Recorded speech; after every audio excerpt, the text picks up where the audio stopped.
à chaque guerre mondiale, le capital a bien évidemment liquidé la saturation des marchés précédente, mais il est à un niveau de composition organique, c'est-à-dire à un niveau de composition où le poids machinique est tellement fort qu'il entre progressivement dans des crises qui nous mènent à des crises permanentes. Donc, il n'y a pas de gestion de crise. Quand les gens vous disent, alors comment pourrait-on... alors, la loi de 73, le TAFTA, tout ça, ce sont des épiphénomènes. C'est inexorable. C'est inexorable. Il y a une marge déterministe de l'histoire. Les gens ont voté contre le traité constitutionnel, on l'a fait repasser d'une autre manière. Quand quelque chose est inscrit dans la nécessité du capital, c'est inexorable. Alors on verra tout à l'heure qu'il y a des moyens de s'opposer à la dialectique du capital, mais pas en lui courant derrière, en lui courant devant. Donc j'y reviendrai tout à l'heure. Mais donc à partir de cette crise du capital, qui est incoercible, qui est inévitable, qui fait la matrice même du capital, le capital rentre dans des contradictions de plus en plus fortes qui font qu'à un moment donné, dit Marx, il ne pourra plus reproduire la matérialité de sa matérialité. Et c'est ça la crise historique du capital. La crise historique du capital, c'est qu'à un moment donné, le mode de production capitaliste, comme le mode de production féodal, comme le mode de production esclavagiste, rencontre, parce qu'il est à son apogée, le périgée. Après l'apogée, il n'y a plus que le périgée.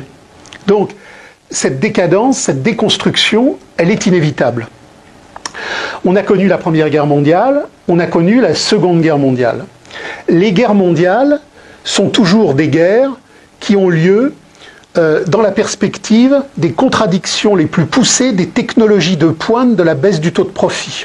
La Première Guerre mondiale, elle a pour objet d'empêcher l'émergence en Europe d'un empire allemand qui devient conquérant. Bon, rappelez-vous l'époque, l'empire allemand, il arrive carrément jusqu'en Arabie Saoudite avec les lignes de chemin de fer, la machine-outil allemande est partout, la flotte allemande se développe. S'il n'y a pas cette guerre, l'Angleterre perd son hégémonie. Et l'Angleterre, pour ne pas perdre son hégémonie, est obligée de participer activement à l'enclenchement de cette Première Guerre mondiale. La Première Guerre mondiale détruit beaucoup, mais pas assez. Très vite, dans les années 30, avec la réémergence d'un Japon et d'une Allemagne en potentialité industrielle très forte, il va falloir recommencer. On va donc redétruire.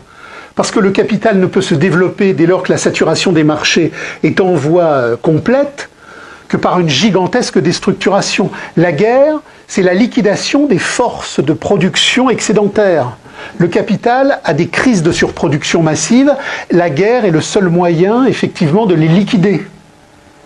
Donc la guerre, ça peut être la folie des hommes, ça peut être la plume du mousquetaire, il y a toujours à la périphérie des dimensions émotionnelles, mais la guerre a un seul et unique substrat, c'est que la guerre est le continuum obligé de la guerre commerciale et de la guerre économique. Bon, on a eu la Deuxième Guerre mondiale. Alors la Deuxième Guerre mondiale, elle a posé quelque chose de très spécifique.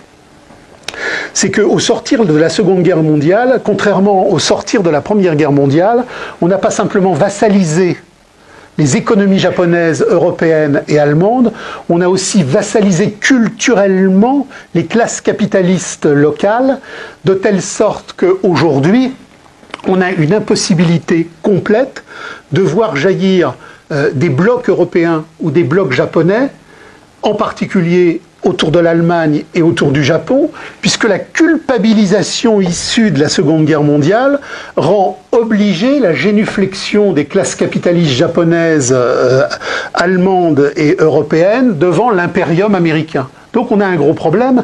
La Troisième Guerre mondiale, elle a commencé depuis longtemps. Elle a commencé sous des formes nouvelles. Ce que les situationnistes et Debord avaient bien vu, c'est les formes de l'infiltration. L'Europe de Bruxelles est un bombardier américain stratégique. On ne détruit plus aujourd'hui Alstom en bombardant les usines. Par le biais de Schneider Electric, on les vampirise de l'intérieur. Donc on a créé des zones qui portent des noms qui ne renvoient pas à leur réalité effective, Mais par le biais de toutes les dialectiques aliénatoires du fétichisme de la marchandise, on a en particulier créé une Europe qui n'est qu'une province américaine. Donc ce que l'on appelle l'Europe, c'est un territoire qui est cadastré depuis le temps de Monet pour systématiquement, dans la longue durée, être détruit en matière agricole, en matière industrielle. La guerre ne peut plus se faire sous des formes militaires. Mitterrand avait dit en 1995, nous sommes en guerre avec l'Amérique et les gens ne le savent pas. On ne nous bombarde plus. On dissout industriellement et commercialement par des structures qui font l'inverse de ce qu'elles devraient faire. Alors dans ce cadre-là, le taffetas, c'est normal.